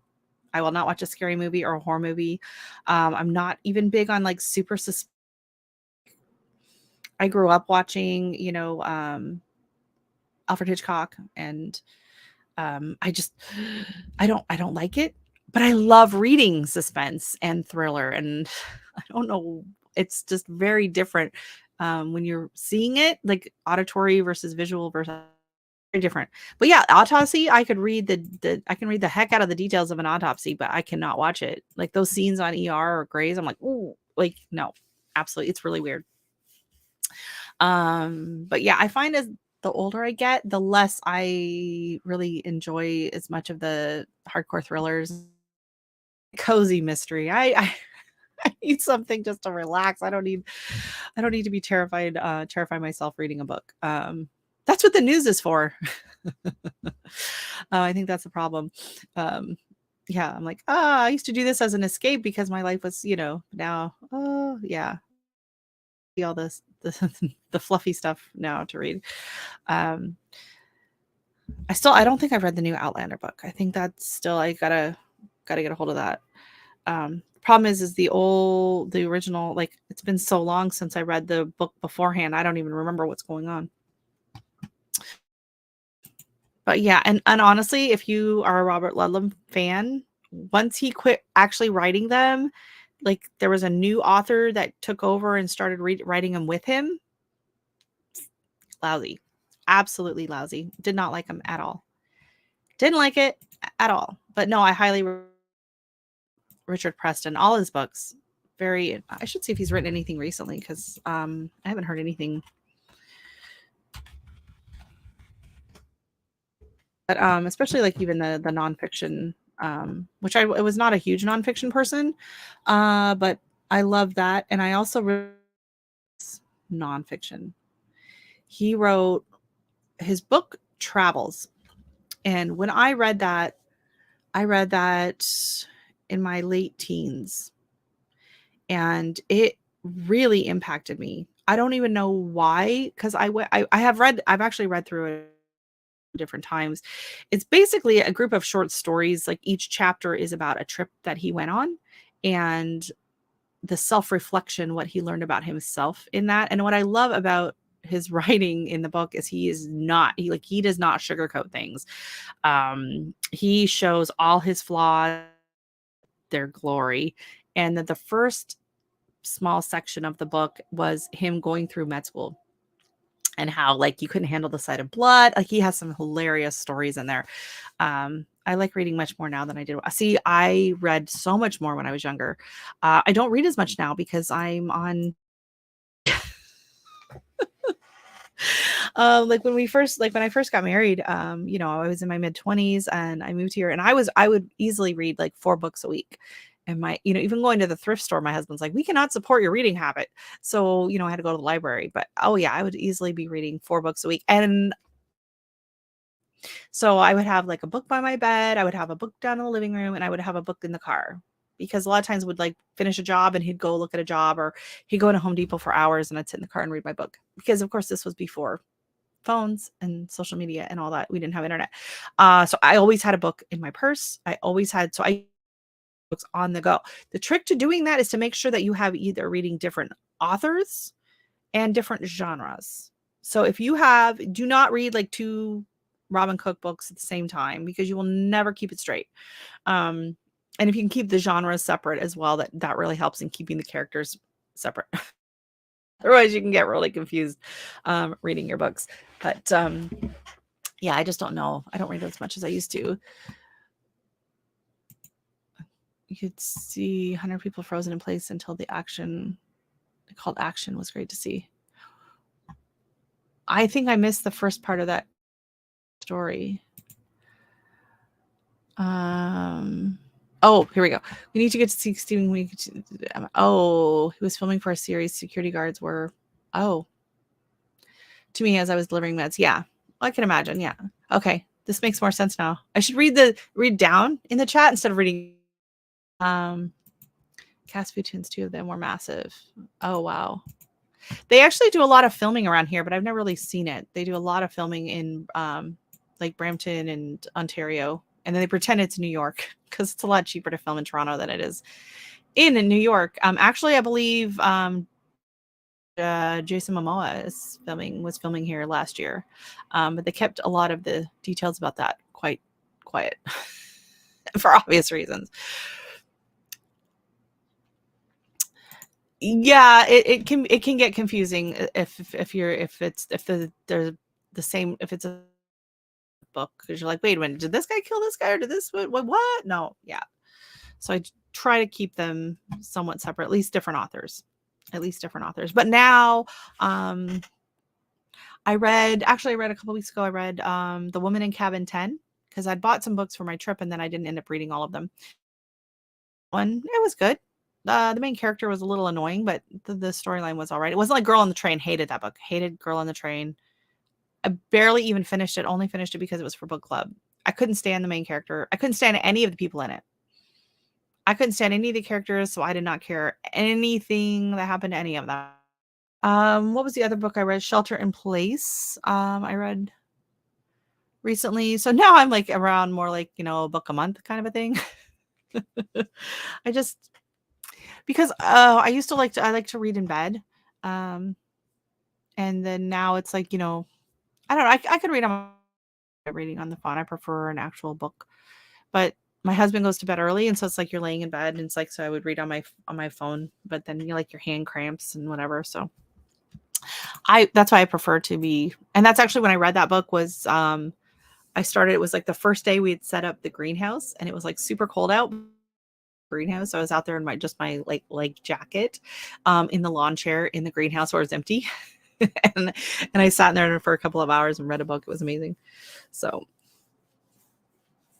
that's one of my favorite things about going on vacation and trips and everything is just being able to have an excuse to just sit and read and not feel like you have to be doing other things, right? Yeah. I need to actually read actual books more. I was doing a lot more of it before, but I've read, and so a lot of times now I'll go to a thrift store or something, and then my husband will be like, "Oh, isn't this the author you like?" And I'm like, "Yeah," and then I'll be like, "Yeah," and I've read all those. I've already read them all. I started reading a book the other day. I was like, have I read this before? And I'm like, halfway into the chapter, I'm like, oh yeah, I've read this one. It's all coming back to me now. But fortunately, if I get a little bit older, then I can just reread the same books over and over. I won't remember.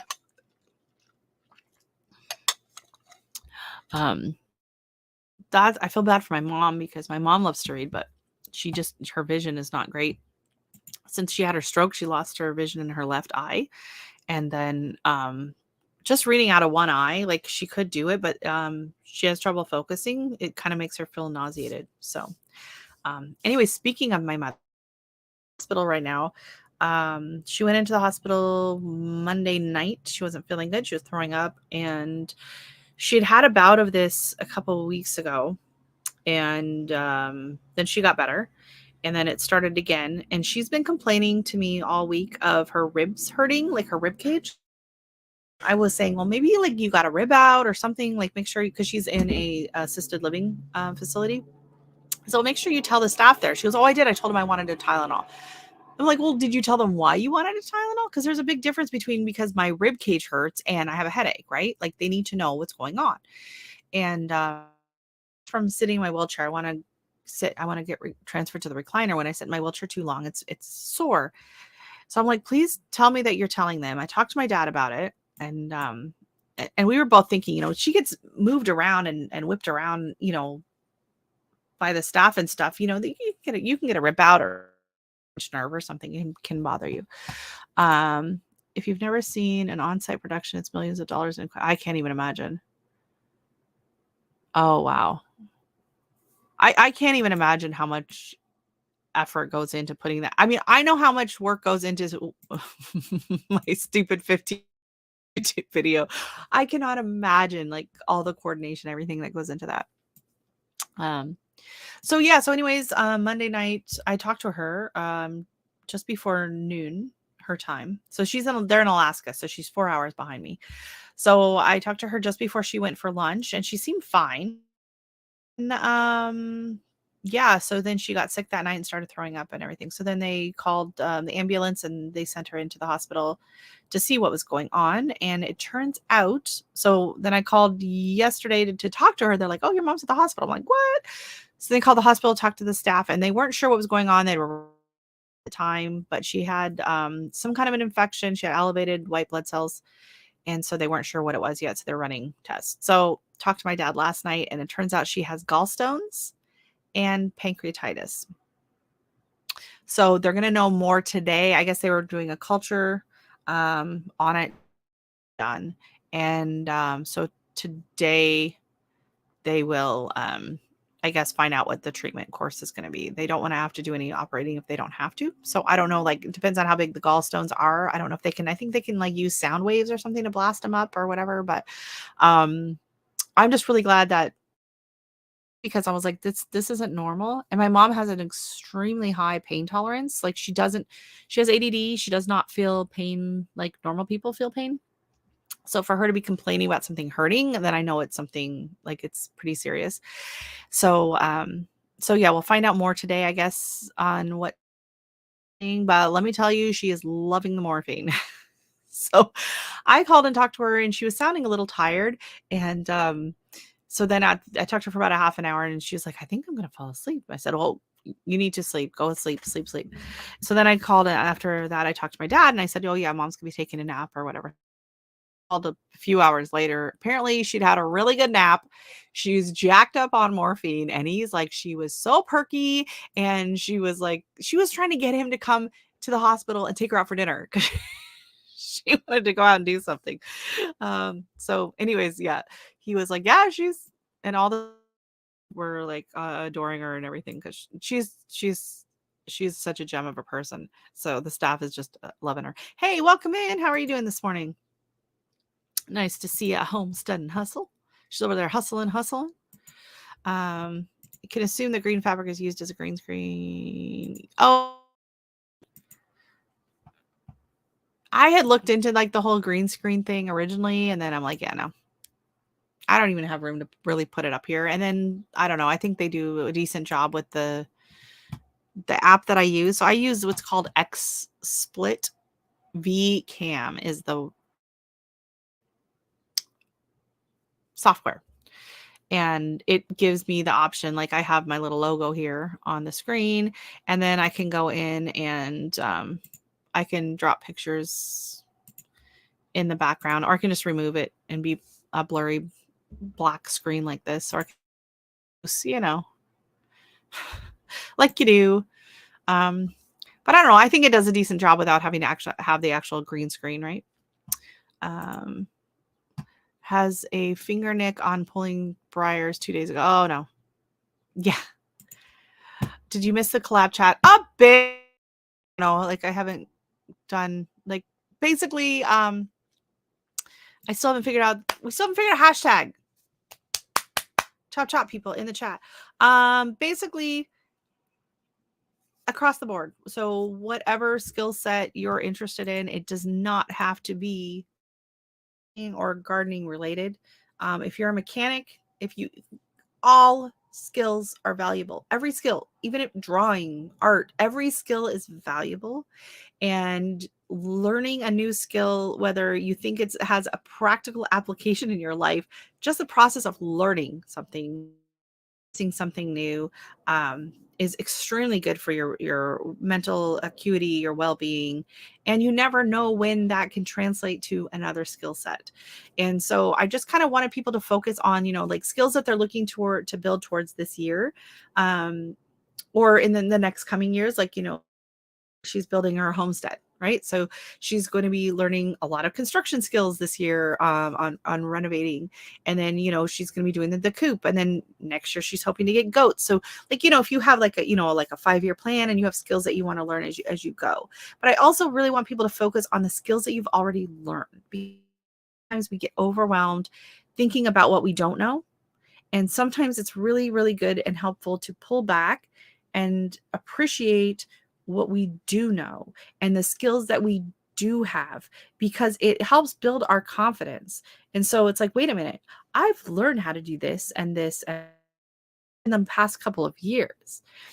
I am capable of learning new things. I am capable of being capable, right? Like being a capable, competent person. And so I think, to put some emphasis and to value what you have learned, what you have accomplished, because then it's easier for you to look forward to those skills that you want to learn and realize, you know what, I can do that. I can accomplish that, instead of being, negative and feeling down on yourself, right? Exactly. And to, yes, because the more you use it, the like I know how to make bread, but I don't do it that often, mainly because I'm trying to avoid carbs right now, right? Well, there's that. Like, I have a, and I credit a lot of mine to reading. Like, and this is the thing is, so many people say, oh, well, I'm okay, fine, good for you. But authors write what they know about. So even if a book is fictional, that means the storyline, the twists, the turns, that's fictional. But a lot of like what the characters are actually doing or talking, a lot of that is based on the knowledge that that person has, right? And so you can learn a lot about cultures and about skills and about all kinds of things, even from reading fictional books and stories. It just expands your mind to a different type of people. When I was my late teens, I had a job as a nanny for a while, and the sweet little boy took 2 2-hour naps a day. I watched him twice a week. I read Far Pavilions in 1 month at their house because I had that time. And Far Pavilions, it's a 2-volume novel, written by MMK, about the overthrowing of the British rule in India. And she's written a lot of fictional books. She wrote 3 different novels. So she wrote Trade Winds, Far Pavilions, and The Shadow of the Moon. And then she wrote a bunch of mysteries that were called Death in, so Death in Paradise, Death in Andamans, Death in Kashmir, Death in Berlin, or whatever. But she like the culture and because she grew up in India. Her father was in the army, and so she grew up there. And I found it really fascinating. And then moving to Brampton, Ontario, we have an extremely large Indian population here. And so I was really glad that I had done, read a lot about kind of the culture and like the history, even though, it was coming from, her as a British person. She did not put the British people in a great light in the books. Let me tell you, she was very honest in the way a lot of it happened. But I was just, it just kind of gave me a bit more of a background, of a basis, and then I read a few books that took place like in Australia back in the day, and, how Australia was founded and all this and that. So it just, just reading kind of just gives you more of it just broadens your horizons. Right. So, um, and then sometimes you'll read a book and, you learn about a skill in a book. There's books on cooking, right? I've read a lot of the cooking mysteries, and you can actually pick up tips, and some of them I love the books when they have recipes in them. Love it. 2 forms of memory, short and long term. If you do not use it a few times, you can wash it out and sleep. I believe that. I believe that. Yes, I have random trivia in my brain. Just pointless, needless, random trivia, taking up rent. But remembering, to change the laundry, or, did I order pizza for the kids' lunch today? Things like that. No, that's, but random trivia. Yes, it's still in there. So, it's funny how I think, different people's brains work that way. But it is getting close to lunchtime, and I'm starting to get hungry, and I need to start my tomatoes. Actually, I should live starting my tomatoes. So hopefully I will have my skills video out in the next week or so. And basically I'll talk a little bit more about it in that video, kind of what I've decided on. But it's there's no rules for it. There's nothing set in stone, just whatever you feel comfortable talking about. I like the idea of highlighting some just really basic skills that people might not even think about putting on the list, like knife skills. If you're going to be doing a lot of cooking and a lot of canning and a lot of chopping, learn how to use a proper knife. Buy a proper knife. Buy a proper size cutting board. Don't be like me and use your big knife on your tiny cutting board. Get a big cutting board. Get a big knife. Learn how to use it. Be efficient, because I will tell you right now, if I am watching a cooking video and you have poor knife skills, struggle to watch that video. I'm not going to lie. If you are trying to chop up a big onion with a paring knife, that's going to drive me nuts. That's going to drive me nuts. So things like that, like you might know how to do something. Maybe you can learn how to do it more efficiently. Maybe you can learn how to do it better. These are all skills, right? So if you know what, if you're amazing at chopping, have you watched the video, Meryl Streep's video where she plays, oh gosh, I can't think of the name of the movie, but like she literally sat there, spent days learning how to chop onions properly, right? Like she did, right? So yeah, like sometimes you might not think, or do not use any metal utensil. For the love of Pete, please use silicone, or better yet, wood. Please. Nothing drives me nuttier than listening to a big metal spoon scraping the inside of a pan. Especially because I'm like, what are you scraping up in that aluminum pan? You're now just distributing aluminum into the food. And it's scraping and it's scraping. And oh my God, I can't.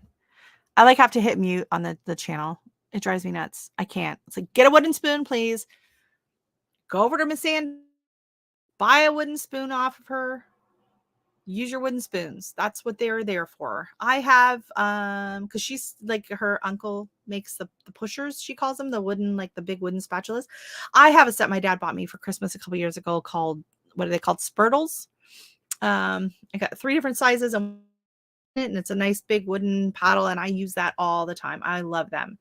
So, and they're not expensive. You can get like a 3-pack for like $20 on Amazon.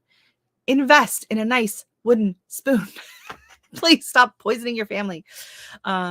Because if you use metal on some of those things, you're scratching the paint on it, and just stop.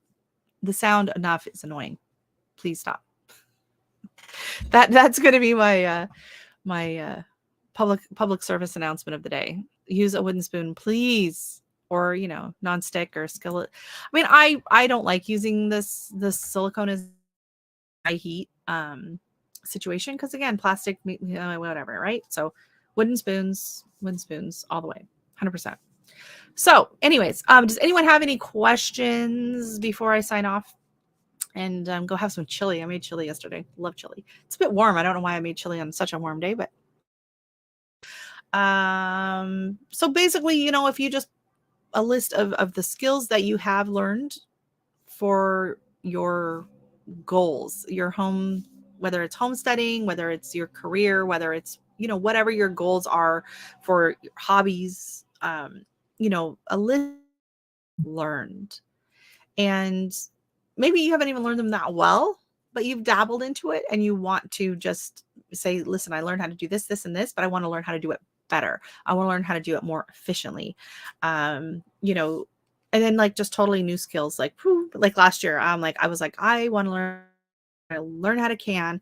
And I watched the videos and I got the books from the library and I sat down and I did my due diligence and I went and bought my supplies and I did it. And we're not dead yet. We've been eating it, so we're fine. And so I gotta, and I want to learn how to make more of the tea. Dried all of these herbs from last year, and they're still sitting in bags. Like I've used some of it, but I want to be more effective in using what I grow. So I'll grow it and I'll dehydrate it. And I have a whole thing of peppers that I dehydrated like 2 years ago. So for me, I think going to be more on actually using what I have, and being more efficient in that, and cooking with it more, not letting things go to waste. I have the dehydrator. If it's something that I'm like, listen, we're not gonna be able to eat all of this, preserve it somehow instead of letting. I think that is going to be some of my, I'm going to hone it, fine tune it, be able to put it like, put a few numbers to it. And then, maybe at the end of the year, in the fall or whatever, kind of come back to the video and see, what have I done, to address some of these skills that I wanted to. So, hashtag, let's see, how does this look? Where are we at?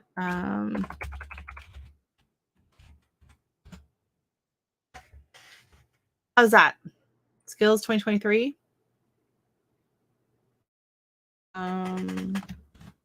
Or skills collab. Maybe skills collab. And then I would, like, I'm not going to tell you how to do your thumbnail or your intro or whatever, but maybe on a list of at least the skills that you have learned, and just kind of list them on your thumbnail. So that way, when everyone's videos are into this playlist, it'll be easier just to breeze through if there's especially a certain skill that you're looking for, like say canning or something. Who in here, is going to have a focus on canning videos, and it'll be easier to kind of pick out the ones that you want to follow and connect with. I mean, hopefully you will watch all of the videos, but that's not always practical. And sometimes you want to go back and see who to really connect with that has a skill that you're interested in.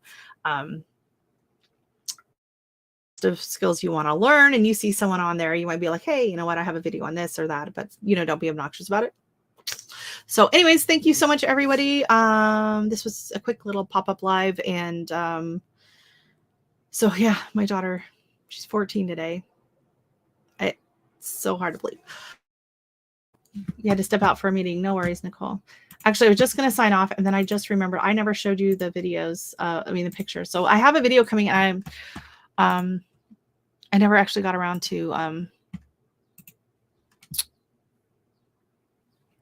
Oh, I thought I just shut my camera down, but I the screen. I was like, oh my God, did I just logged off. No, I did not. Okay. So anyways, I'm going to show you these pictures because I am super proud of these pictures. These are probably some of my favorite pictures I've ever taken. So I was doing a pattern test, and I showed you the skirt earlier in the video, and it is a beautiful long tiered skirt. It's right here. It's big, it's long, and it's a very tropical vibe. And it was disgusting. There was muddy, dirty snow on the ground, and I could not. I was like, oh, how on earth am I going to take pictures of this skirt for these? Because when you do a pattern test, you are given the pattern for free, and you review the pattern to the people. If you're doing the fit, does this fit? It does not. You kind of help work with them on the pattern, and then you take a bunch of promotional photos that they can use in the pattern and in their pattern release and on their website, and then you kind of promote the pattern for them as well. And so I was like, oh my God, how am I going to get decent pictures of this dress when it's disgusting outside? Like, it's just cold, it's muddy, it's gross. Fortunately, I thought to go to the Brampton greenhouse. So at our city park here, they have this kind of like a 2-part greenhouse, and it's open to the public 12 to 4 every day. And so we went on a Sunday, and the pictures it worked. With the color of her skirt and then the colors of the plants, they just really worked out. So I'm just going to go through and show you a few of the pictures. The shirt I made also, it was kind of a hack of a dress from the same company. So the company is called Sophiona Patterns, and they do girls patterns and then tween patterns. And this pattern was actually from their girls patterns, and it's a peplum dress top. And I just hacked it to where I just didn't add the skirt part, and I just added a band. So I turned it into a little crop top to match the skirt, because otherwise this match, like that peachy orange color, just like there's nothing, I've never seen that color anywhere. So we were really, really happy with how these pictures turned out. I think one of these is the one that they used in the pattern. It's either this one or where she's looking to the side. Can't remember. But so I'm wishing I had made, we'd gone here for other pictures sooner, but they've been kind of closed. Like every time we go, they were closed. It was always closed awkwardly. And this area we're in here right now is where they do a lot of weddings. You can do oh yeah. And honestly, my favorite part of sewing and doing these pattern tests for her is the photo shoot, because it's me and her. We go out with the camera, and sometimes we just go around behind the house, which I did on the other pictures with the suit. But sometimes, if it's summertime, we'll go to the river, we'll go out in the woods, and we do these like photo shoots together.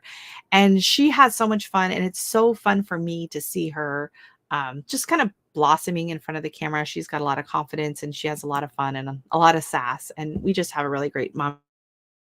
And honestly, if I didn't do as many pattern tests as I did, I wouldn't have a fraction of the pictures of her that I have, because sometimes, a lot of times you take pictures of your kids, when they're babies, you take pictures all the time.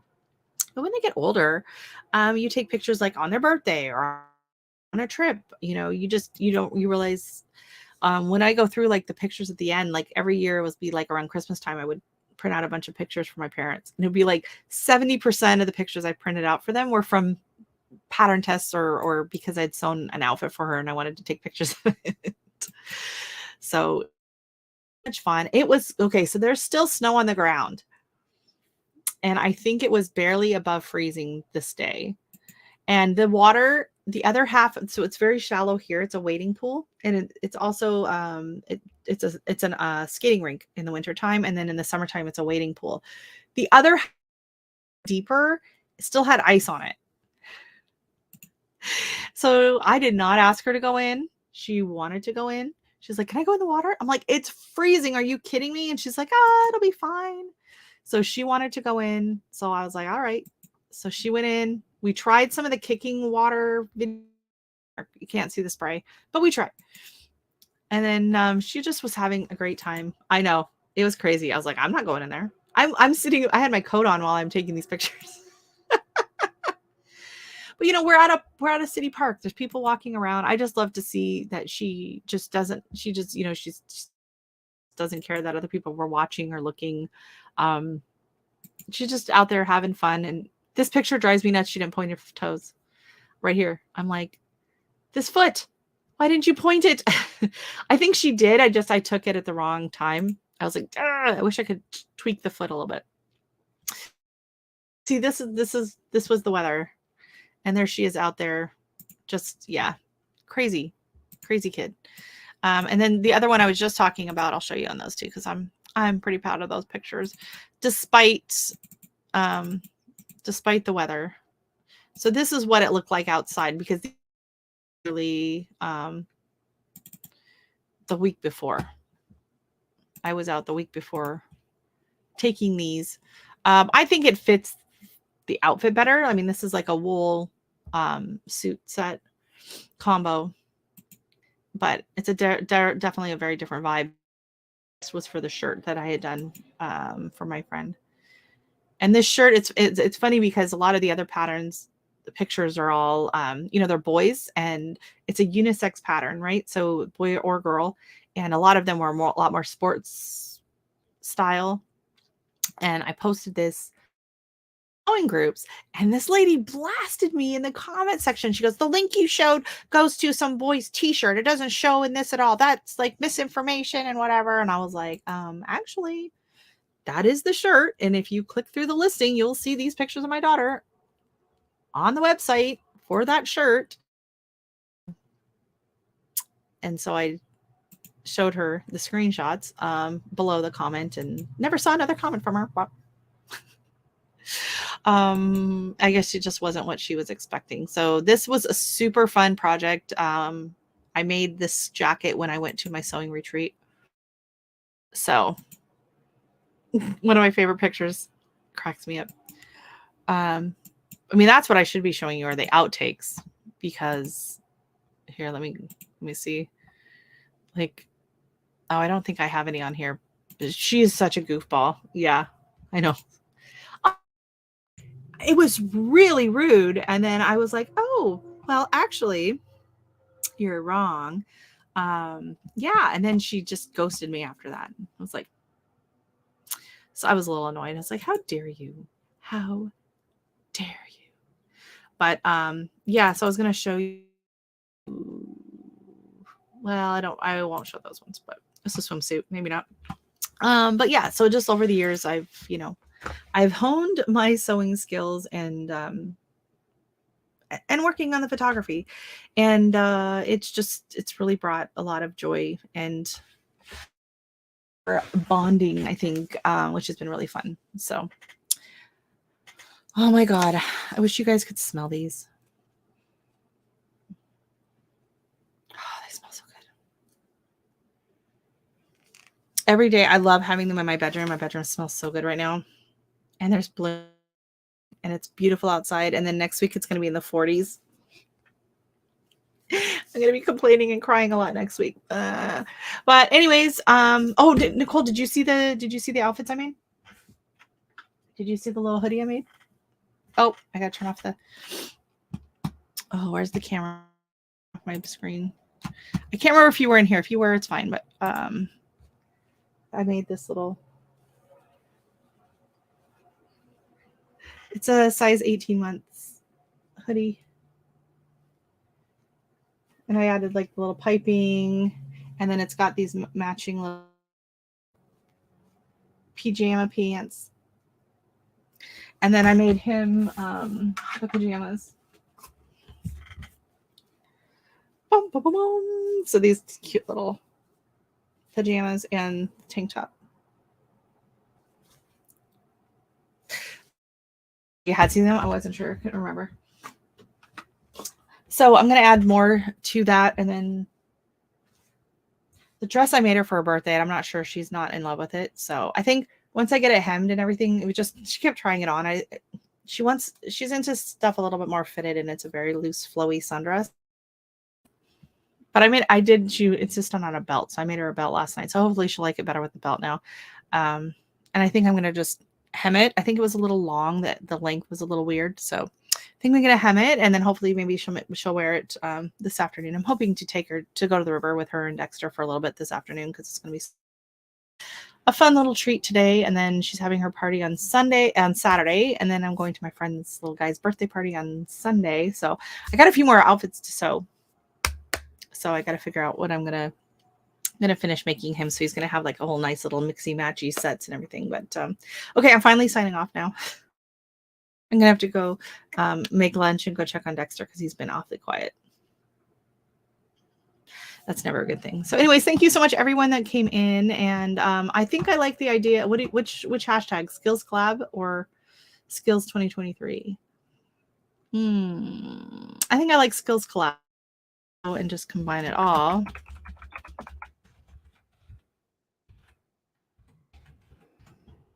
Like that. Or is that too long? Maybe just Skills Collab. I think that's good. And then it's just super self-explanatory. And honestly, even if you're not homesteading or gardening or anything like that, and you're a mechanic, or you do cooking and baking, or you are an artist, it's all valuable. It's all valuable to learn and to do things. So I am going to sign off, and thank you so much for sharing. And don't forget to hit a thumbs up on the video if you don't mind. And I will see you all next time. Bye.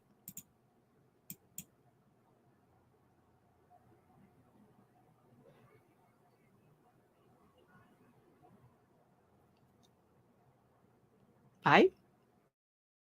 Bye. Bye. Bye. Is it still going? I clicked end broadcast, and the end broadcast button, it's having trouble ending the broadcast. Is it stopped?